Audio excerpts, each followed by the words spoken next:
menceritakan satu peristiwa, ya, tentang orang-orang tabi'in. Hal ini berlaku, ya, sesudah Rasulullah sallallahu alaihi wasallam wafat, di mana mereka satu kelompok orang-orang tabi'in, ya, iaitu sesudah generasi sahabat datangnya golongan tabi'in, mereka berbincang sesama mereka, tertanya-tanya sesama mereka tentang kayu mimbar Rasulullah sallallahu alaihi wasallam, ya, mimbar Rasulullah, ya, dibuat daripada kayu, ya, yang mana tangganya tidak lebih, tangga, ya, mimbar itu tidak lebih daripada 3 atau 5 anak tangga, ya.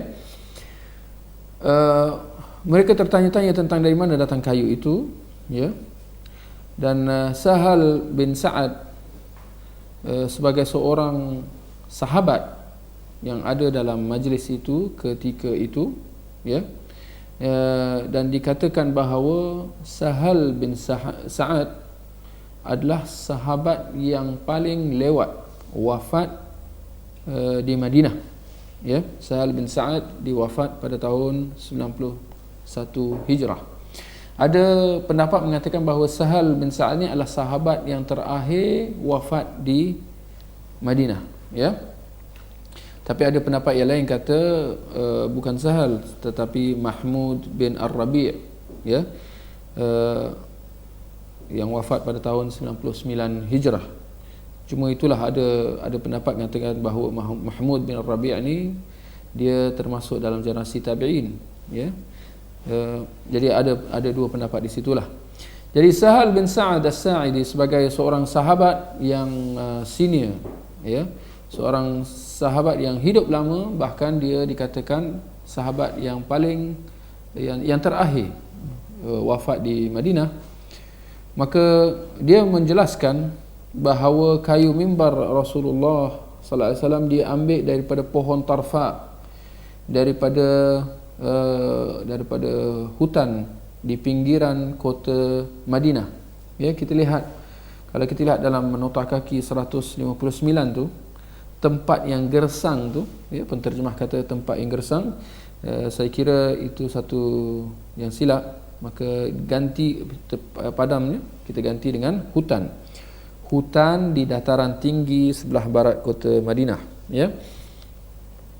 Jadi itu penjelasan Sahal, ya. Lalu Sahal bin Sa'ad dia menambah lagi dengan mengatakan, aku pernah melihat Rasulullah berdiri di atas mimbar tersebut, baginda bertakbir dan orang-orang di belakang, ya, turut bertakbir, ya, sedangkan beliau berada di atas mimbar. Yani Nabi, ya, berdiri di atas anak tangga mimbar itu, ya. Jadi Nabi bertakbir di atasnya, ya, membaca di atasnya sehingga rukuk di atasnya. Ketika rukuk, ya, baginda berundur ke belakang, yakni tanpa menoleh, ya, dan orang-orang di belakang pun, ya, berundur, ya. Baginda berundur untuk sujud, ya. Lalu ketika berdiri semula pada rakaat yang seterusnya, baginda naik, ya, semula di atas anak tangga mimbar itu.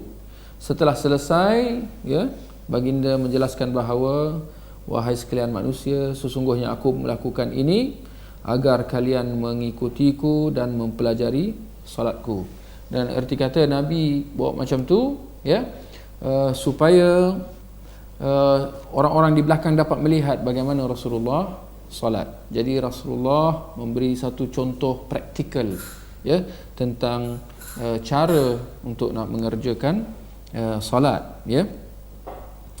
Kalau kita lihat, ya, mungkin apa yang dapat kita sebutkan daripada hadis yang ke-144 ni, ya, antara faedah yang dapat kita ambil ialah tentang adanya mimbar, ya, pada zaman Rasulullah sallallahu alaihi wasallam, yang mana dalam riwayat-riwayat yang lain menjelaskan dia anak tangganya antara 3 dan 4, ya. Dan Syekh Al-Albani rahimahullah dalam sebuah kitabnya menjelaskan bahawa sewajarnya sunnah ini terus dilaksanakan, ya, dalam masalah mimbar ini, ya. Jangan ditambah anak tangga itu lebih daripada 3 atau 5 anak tangga, ya.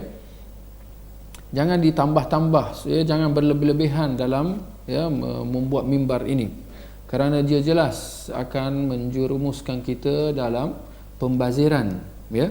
Yang mana Syekh Al-Albani menjelaskan bahawa di antara masalah yang akan timbul, yang mana kalau kita lihat memang berlaku di depan kita pada hari ini.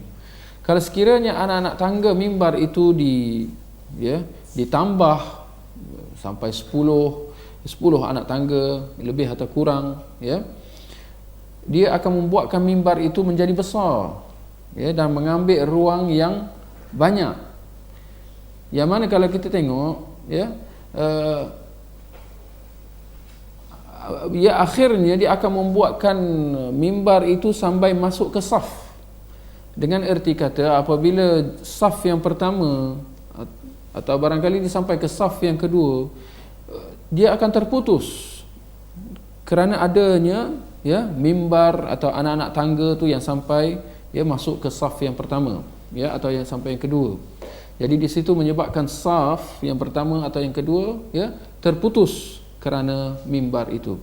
Ini semua gara-gara apabila mimbar itu anak tangganya terlalu banyak, ya, atau mimbar itu terlalu tinggi, ya. Nah, jadi sedangkan kita sedia maklum bahawa perbuatan memutuskan saf, ya, atau sah, atau kita berdiri dalam keadaan saf itu terputus, ini semua sedikit sebanyak akan merosakkan salat kita.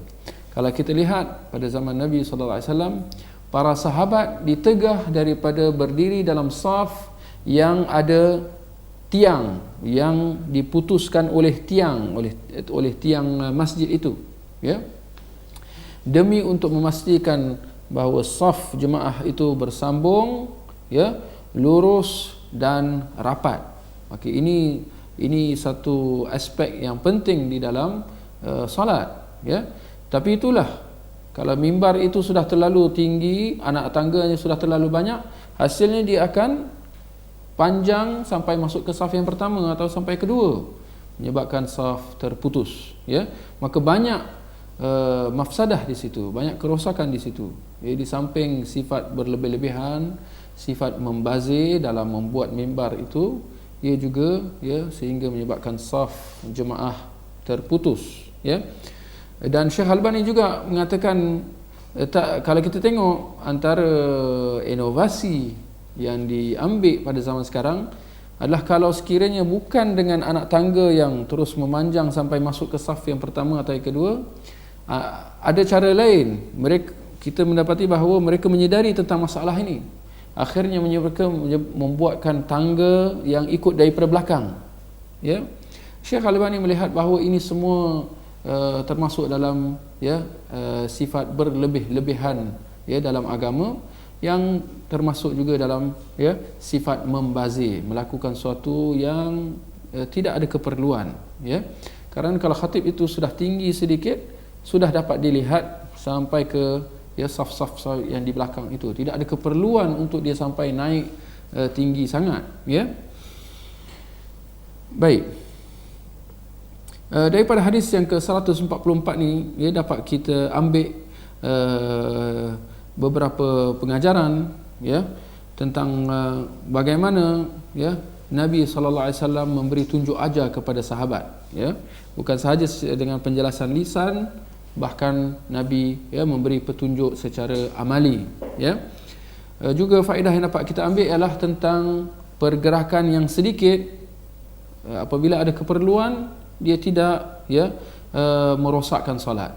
Bagaimana Nabi sallallahu alaihi wasallam berdiri di atas mimbar, lalu ketika nak sujud, ya, Nabi berundur ke belakang, ya, turun daripada mimbar, ya. Ini semua pergerakan di luar salat, ya, tetapi dia tidak merosakkan salat kerana ada keperluan, ya. Nabi melakukan sedemikian supaya para sahabat dapat mempelajari, ya, cara solat baginda sallallahu alaihi wasallam, ya.